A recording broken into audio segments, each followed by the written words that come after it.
proud of the show. And tulad nga ng sabi ko before, itong role na to, I've never done it before. And maatikabong mga action scenes ang sumalubog sa akin throughout the show. And I'm really proud of, what we did and kung paano ko din nabuo si Agnes Policarpio. Of course, with the help of our directors, Direk FM, Direk Abel, Direk Bijoy, of course, the creatives also. And I'm just really grateful. Parang it's actually kind of bittersweet kasi syempre you see everyone saying goodbye na to each other. Technically, it's our last taping day. Yes, today. Kasama, eksena to. Kasama to. May panibagong teaser mo ngayon.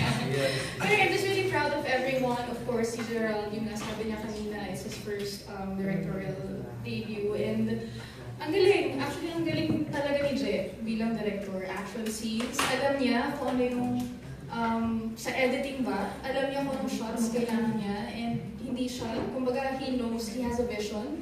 And throughout, hanggang editing, alam na niya kung anong isasalpak niya, kung ilalagay niya dito, kung ilalagay niya doon. And I'm very surprised and I'm very proud of you as a co-actor. So, yun.